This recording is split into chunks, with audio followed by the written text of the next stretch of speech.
मकर राशि पृथ्वी तत्व राशि है। मकर राशि के जातक आत्म केंद्रित, निरंतर कार्यशील, कर्मठ मतलब बहुत दूर की सोचने वाले, धैर्य के साथ कर्म के फल का इंतजार करते हैं। हर स्थिति परिस्थिति में अपने आप को एडजस्ट कर लेते हैं। राधे राधे, मैं हूं नीलू चौधरी। मेरे चैनल ग्रहों की माया में आपका स्वागत है। देखिए, एस्ट्रोलॉजी का मतलब डराना बिल्कुल नहीं होता। एस्ट्रोलॉजी एक साइंस है जो आपको रुझान देती है कि आपके प्लैनेट आपके लिए पॉजिटिव है या नेगेटिव। यदि पॉजिटिव है तो नो प्रॉब्लम, अगर नेगेटिव है तो आप उसकी रेमेडीज कर सकते हैं, प्रिकॉशंस ले सकते हैं, तो वो आपको रिजल्ट देंगे। कई बार ऐसा होता है कि हम बड़ी बड़ी रेमेडीज नहीं कर सकते तो कोई प्रॉब्लम नहीं, सिर्फ हम उस ग्रह से रिलेटेड उससे रिश्तों को भी बना के रखते हैं तो भी बहुत अच्छा मतलब रिजल्ट आपको देखने को मिलता है। तो इसलिए एस्ट्रोलॉजी का मतलब डराना बिल्कुल नहीं होता और डरने की भी कोई जरूरत नहीं है। बात करते हैं आपके फर्स्ट हाउस की। फर्स्ट हाउस में मकर राशि, जिसके स्वामी शनिदेव होते हैं। 13 फरवरी तक सूर्य यहाँ विराजमान रहेंगे और शनि और सूर्य दोनों पिता पुत्र हैं और दोनों एक दूसरे के प्रति मतलब शत्रुता का भाव रखते हैं। शनि थोड़ा सा ज्यादा रखते हैं, लेकिन सूर्य पिता होने के नाते ज्यादा शत्रुता नहीं रखते। काल पुरुष की कुंडली में प्रथम घर मेष राशि का, जिसके स्वामी सूर्य यहाँ उच्च होते हैं और कारक ग्रह हैं और बुध के साथ मिलकर ये बुधादित्य योग बना रहे हैं। बुध 11 फरवरी तक रहेंगे मकर राशि में आपके फर्स्ट हाउस पर और गुरु बृहस्पति की नवम दृष्टि, गुरु की दृष्टि में गंगा जल अमृत के समान होती है। तो आपको अपने व्यवहार में आत्मविश्वास, सेल्फ कॉन्फिडेंस की इस टाइम अधिकता रहेगी आपके अंदर। कामों में तेजी देखने को मिलेगी। क्यों? क्योंकि मंगल की अष्टम दृष्टि, वो भी वक्र, तो मंगल वैसे भी एनर्जी के कारक हैं, तो आपको अपने कार्यों में मतलब तेजी रहेगी और आपके जो कार्य रुके हुए थे या जो कार्य आप मतलब टाल रहे थे, आपके अंदर जो आलस की प्रवृत्ति बनी हुई थी, तो अब आपको अपने कार्य में गति देखने को मिलेगी। मंगल गति लाएंगे, वो आपके चाहे घर के कार्य हो या वर्क प्लेस पे। फर्स्ट हाउस क्या? फर्स्ट हाउस आप स्वयं, तो बहुत टाइम से आप अपने पर ध्यान नहीं दे रहे थे, चिंतित थे, दुखी थे, लेकिन गुरु की दृष्टि आपके फर्स्ट हाउस पर पढ़ने से आपका रुझान मतलब इस टाइम धर्म के प्रति बढ़ेगा, पूजा पाठ, आप अपने स्वास्थ्य के प्रति रहेगा, आप अपना ध्यान मतलब रखेंगे। आपके जो कार्य काफी टाइम से पेंडिंग थे तो अब आपके रुके हुए कार्य भी बनेंगे, मतलब गति पकड़ेंगे। अब बात करते हैं सेकंड हाउस की। सेकंड हाउस में कुंभ राशि, जहां शनि विराजमान है और 29 मार्च के बाद शनिदेव यहां से प्रस्थान करेंगे आपके थर्ड हाउस में। आपके लिए ये एक खुशखबरी है कि जैसे ही 29 मार्च को शनिदेव अगले राशि में परिवर्तन करेंगे तो आप पर से साढ़े सती बिल्कुल समाप्त हो जाएगी। वैसे भी बहुत ही ब्रूटल होती है मकर राशि के लिए साढ़े सती, बहुत कष्टप्रद। वैसे तो देखा जाए साढ़े सती का असर आप पर जो 28 फरवरी को जो शनि है वो अस्त हो जाएंगे, उनकी डिग्री बिल्कुल नील हो जाएगी, कोई काम की नहीं रहेगी। और शनि और सूर्य दोनों यहाँ विराजमान, तो सूर्य के अंदर जो तेज है, जो प्रकाश है, उससे शनि डाउन हो जाएंगे। तो जो भी आप पे साढ़े सती का असर बचा है वो समाप्त हो जाएगा। सेकंड हाउस आपका कुल, कुटुंब, वाणी, सेविंग, धन के संचय का, आपके खाने के शौक का। 10th हाउस होता है जो कार्य हम करते हैं, मतलब हमारे कमाने का, उससे हमें क्या लाभ मिलेगा, मंथली इनकम हम पे आ रही है, वो हमें लाभ देगी या नहीं, हम उससे कितना लाभ कर पाएंगे, वो 11th हाउस से देखा जाएगा। लेकिन हम उस पैसे को कितना खर्च करेंगे, कितना बचाएंगे, कितना अपने लिए सेविंग करेंगे, वो सेकंड हाउस से देखा जाता है। शनि जिस घर को छोड़ते हैं तो जाते हुए वे शुभ फल प्रदान करते हैं। जब कोई बड़ा ग्रह ट्रांजिट करता है तो उसका इम्पैक्ट पहले ही देखना शुरू हो जाता है, मतलब मिड फरवरी के बाद से आपको रिजल्ट वैसे भी देखना स्टार्ट हो जाएगा। सेविंग में, परिवार, कुल, कुटुंब में कोई अनबनती यहाँ रिजल्ट देकर करके आपको जाएंगे। और डेफिनेटली शनि थोड़ा सा क्या शनै देते हैं, डिले करते हैं, लेकिन ये डिनाई नहीं करते। 11 फरवरी से बुध और 13 फरवरी से सूर्य भी यहाँ विराजमान होंगे। सेकेंड हाउस सबसे महत्वपूर्ण भाव होता है 12 भावों में, क्योंकि धन का ये धन के संचय का, हमारे कुल, कुटुंब, परिवार का धन के संचय में जो कमी देखने को मिल रही थी, शनि के जाते ही आपकी सेविंग मतलब बढ़ेगी। वाणी में भी आपकी मधुरता आएगी और ये आपके लिए काफी अच्छा समय रहेगा। वैसे भी देखिए सत्य को प्रमाण की आवश्यकता नहीं होती मकर राशि वालों, आप स्वयं देखेंगे। बात करते हैं थर्ड हाउस की। थर्ड हाउस में मीन राशि, यहाँ राहु विराजमान है। 18 मई को राहु भी कुंभ में प्रवेश करेंगे। राहु वक्र चलते, उल्टा चलते, तो ये आपके सेकंड हाउस कुंभ राशि में प्रवेश करेंगे। थर्ड हाउस पराक्रम, पुरुषार्थ, मेहनत के भाव का, यहाँ शुक्र उच्च होकर के राहु और शुक्र की युति पराक्रम भाव में, तो आप कुछ ऐसे कार्य करेंगे जिससे आपके धन, ऐश्वर्य, वैभव में मतलब वृद्धि होगी, मान सम्मान में वृद्धि होगी। शुक्र और राहु की दृष्टि देखिए आपके 9th हाउस भाग्य भाव। देखिए शुक्र और राहु की युति कभी भी गलत नहीं होती, क्योंकि शुक्र जो है राहु के गुरु हैं, शुक्राचार्य जी। तो गुरु के सामने वैसे भी शिष्य कुछ गलती नहीं करेगा। और शुक्र और राहु की दृष्टि आपके 9th हाउस भाग्य भाव पर, तो राहु अचानक परिवर्तन के कारक, धन, संपदा, प्रेम, ऐश्वर्य, संतति, इन सब के कारक है शुक्र। इन सब क्षेत्रों में आपको मतलब अचानक से रिजल्ट देखने को मिलेगा, लेकिन आपकी मेहनत, पराक्रम से परिणाम देखने को मिलेगा। मतलब कि आपको मेहनत तो करनी पड़ेगी, पुरुषार्थ तो देना पड़ेगा, पराक्रम तो लगाना पड़ेगा। वैसे भी बिना कुछ कर्म मेहनत के कोई रिजल्ट मिलता ही नहीं है लाइफ में। थर्ड हाउस छोटी यात्राओं का, छोटे भाई बहनों का, कम्युनिकेशन स्किल इस दौरान आपकी बेहतरीन हो जाएगी। देखिए थर्ड हाउस हमारे पड़ोसियों का होता है। एक क्वेश्चन था मेरे पास कमेंट में कि मैम हमारे पड़ोसियों से बहुत लड़ाई होती है, तो इसके लिए क्या करें, कोई रेमेडीज बताइए। देखिए थर्ड हाउस में यदि कोई नीच ग्रह बैठा है या कोई गर्म ग्रह बैठा है, तो डेफिनेटली आपके मतलब कि पड़ोसियों से लड़ाई होगी। तो अपनी चार्ट हॉरोस्कोप को चेक कीजिएगा कि कौन सा प्लैनेट बैठा है, तो उससे रिलेटेड आप उपाय कर लीजिएगा। इस दौरान आप डिप्लोमेटिक मतलब कूटनीतिक हो जाएंगे। राहु है तो छल कपट से थोड़ा सा बच करके रहिएगा। बात करते हैं आपके 4th हाउस की। 4th हाउस में मेष राशि, जिसके स्वामी मंगल जो कि वक्र है, ये एक अच्छी स्थिति नहीं है। 24 फरवरी तक मंगल वक्र रहेंगे, उसके बाद ये मार्गी हो जाएंगे। तो उसके बाद जो रिजल्ट में थोड़ी सी कमी आपको अभी देखने को मिलेगी। बाद में जैसे ये मंगल वक्री से मार्गी हो जाएंगे, तो आपको रिजल्ट परिणाम बहुत ही अच्छा देने का काम करेंगे। आपको रिजल्ट बिल्कुल दिखने शुरू हो जाएंगे। ये टाइम पीरियड आपके लिए बेहतरीन रहेगा। 4th हाउस माता, भूमि, भवन, वाहन, सुख, और मंगल भूमि कारक ग्रह हैं और 6th हाउस में विराजमान है, और यहाँ मंगल शत्रु हंता योग बना रहे हैं। तो क्या देखने को मिलेगा, शत्रु रोग आपके मतलब खत्म होंगे इस दौरान। लेकिन मंगल एक्सीडेंट के कारक हैं, तो थोड़ा इस दौरान गाड़ी, अपनी वाहन जो है थोड़ा संभाल के चलाइएगा। लेकिन 6th हाउस में मंगल है, 6th हाउस का मंगल ऋण खत्म नहीं होने देता। देखिए यूनिवर्स गोचर में भी मंगल 6th हाउस में आ रहे हैं, तो इस दौरान आपको थोड़ा सा ऋण और लोन लेने से बचना चाहिएगा, क्योंकि अगर आपने ले लिया इस दौरान तो ये आपका उतरने ही नहीं देंगे, एक के बाद एक ऋण चढ़ता चला जाएगा। अब आप पूछेंगे क्या ऋण ले ही नहीं, मतलब कि हम लोन ले ही नहीं सकते? नहीं, ऐसा नहीं है। आप अपनी दशा महादशा को चेक कीजिए, प्रिकॉशन लेकर के लिया जा सकता है। आप अपनी मेन हॉरोस्कोप चार्ट को भी चेक कीजिएगा कि वहां मंगल की पोजीशन क्या है। अगर वो 6th हाउस में, तो प्लीज प्रिकॉशंस लेते हुए, दशा को चेक करते हुए ऋण लीजिएगा। मंगल की अष्टम दृष्टि आपके 1st हाउस में, तो ये भाव आपकी सोच, विचार, स्वयं आपके निर्णय लेने की क्षमता, तो जो डिसीजन आप ले उसको सोच समझ कर विचार करके इम्प्लीमेंट कीजिएगा, जल्दबाजी में नहीं करें। यदि आप कोई प्रॉपर्टी, वाहन ले रहे हैं, तो प्रॉपर वर्क्स जो आपके मेन डॉक्यूमेंट्स हैं, पेपरों को, अपने आउटपुट इनपुट को चेक कर लीजिएगा, तभी आगे बढ़िएगा। यहाँ मैं आपको वार्न कर रही हूँ, चेतावनी दे रही हूँ। बात करते हैं आपके 5th हाउस की।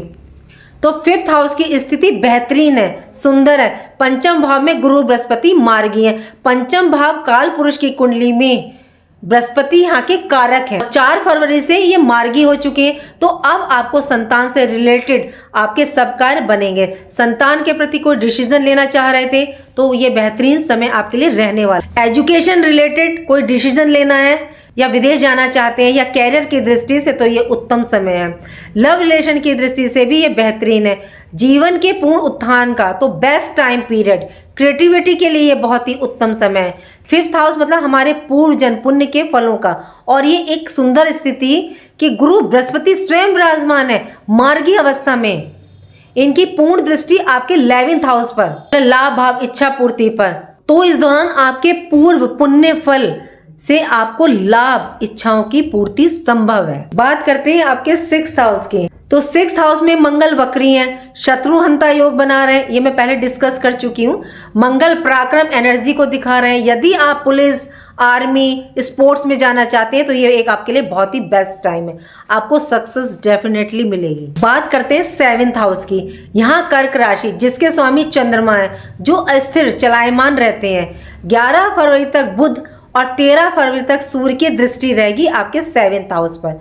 बुध आपके व्यापार, मैनेजमेंट, बिजनेस लाइफ, पार्टनर का वैवाहिक जीवन, तो उसके लिए ये स्थिति अच्छी है। लेकिन सूर्य की भी दृष्टि है आपके 7th हाउस पर, तो सूर्य बुध की दृष्टि होने से आपके रुके हुए काम बनेंगे। आपके बिजनेस व्यापार में आपको मतलब उन्नति देखने को मिलेगी, मतलब आपका ग्राफ ऊपर की ओर जाएगा। गवर्नमेंट रिलेटेड कार्य थे तो सूर्यदेव यहाँ बनाएंगे आपके। लेकिन सूर्य क्या थोड़ा सा ईगो, अहंकार भी लाते हैं, तो आपको यहाँ ध्यान रखना होगा। लाइफ पार्टनर, बिजनेस पार्टनर के साथ अपने व्यवहार में अहंकार, ईगो को ना आने दें, इस बात पर ध्यान रखकर चलिएगा। छोटी सी चिंगारी भी आग लगा सकती है, तो इसलिए थोड़ा अपने अहंकार को थोड़ा डाउन रखिएगा। ज्योतिष शास्त्र में किसी भी ग्रह का जितना महत्व होता है उतना ही उनकी दृष्टियों का भी महत्व होता है। अगर कोई ग्रह अपना घर चेंज कर रहे हैं, उनकी पोजीशन जितनी महत्वपूर्ण होती है उतनी उनकी दृष्टियां भी। ज़्यादातर अगर रिजल्ट देखना है तो दृष्टियों को चेक करके ही लिया जा सकता है। बात करते हैं आपके 8th हाउस की। 8th हाउस में सिंह राशि, जिसके स्वामी सूर्य है। सूर्य का रिजल्ट यदि थोड़ा सा ध्यान रखा गया तो बेस्ट रिजल्ट देने का काम करेगा। 1st हाउस, 2nd हाउस दोनों में ये बेहतरीन स्थिति में आपको रिजल्ट देंगे। 2nd हाउस से इनकी पूर्ण दृष्टि आपके 8th हाउस पर। शनि की यहाँ 7वीं दृष्टि। 8th हाउस को हमारा मतलब अंधेरे का घर, पाताल का, गुण रहस्य, गुण विद्याओं, रिसर्च, आपके ससुराल, देखिए ससुराल पक्ष दोनों का, लड़की का भी लड़के का भी, इंश्योरेंस, आपकी प्रॉपर्टी, पैतृक वसीयत। और जब बुध और सूर्य दोनों की दृष्टि होगी तो बहुत बड़ा परिवर्तन, कोई बेनिफिट आपको देखने को मिलेगा। इस भाव से आयु मृत्यु को भी देखा जाता है। और शनि की 7वीं दृष्टि, तो यहाँ आयु में आपके ये वृद्धि कर रहे हैं, ससुराल पक्ष का, दोनों का। तो आपको यहाँ पे जो अनबन थी ससुराल में, या आपको कुछ आपके वाद विवाद चल रहे थे, तो ये अब दूर होंगे और आपको यहाँ से लाभ प्राप्त हो सकता है। बात करते हैं 9th हाउस की। तो 9th हाउस में केतु देव विराजमान है। यहाँ गुरु की 5वीं दृष्टि बेहतरीन है। गुरु की दृष्टि हो या गुरु साथ हो केतु के, तो अच्छा रिजल्ट देने का काम करता है। राहु शुक्र की संजीवनी दृष्टि, बुध की दृष्टि, 9th हाउस के कारक ग्रह गुरु बृहस्पति और इनकी 5वीं दृष्टि, मंगल की 4थी, कई दृष्टियां आपके 9th हाउस पर। तो देखिए दृष्टियों का बहुत इंपॉर्टेंट रोल होता है, बहुत महत्वपूर्ण होती हैं। तो भाग्य इस टाइम पीरियड में आपका साथ देगा, फुल सपोर्ट मिलेगा, तो आपके काम अचानक से बनेंगे, आपको ये देखने को भी मिलेगा। बात करते हैं आपके 10th हाउस की, कर्म क्षेत्र, कैरियर की। 10th हाउस में तुला राशि, शुक्र जिसके स्वामी उच्च होकर के पराक्रम भाव में बैठे हैं। तो पराक्रम से, मेहनत से, कर्म स्थान, कैरियर भाव में आपको मतलब कोई बहुत बड़ा बेनिफिट, लाभ प्राप्त होगा।